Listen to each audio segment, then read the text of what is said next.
হ্যাঁ ভিউয়ার্স, একটা নতুন মিনি শর্ট ব্লগ নিয়ে আবার হাজির হয়ে গেলাম। তো ঠান্ডা একটু গলাটা বসে গেছে।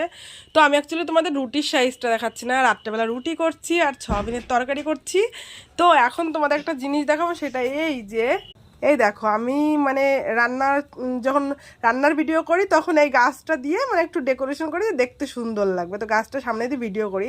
তো এই করতে করতে না আমার রান্নাঘরে আরেকটা গাছের জন্ম হয়ে গেছে রান্নাঘরে। তো দেখো সেটা দেখাচ্ছে, এই দেখো এই এই পাতাকপিটা অ্যাকচুয়ালি অনেক দিন আনা হয়েছে, তো ঘরের এক কোনায় পড়েছিল, তো পাতাকপিটা আমি দেখিনি।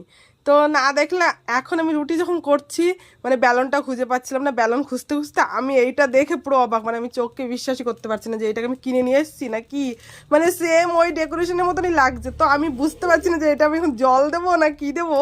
তো জল ছাড়া এরকম গাছ হয়, আমি কি করব। দেখো কি সুন্দর লাগছে দেখতে, কি কিউট লাগছে বলো তোমরা, তো এরকম দেখেছো আগে কখনো?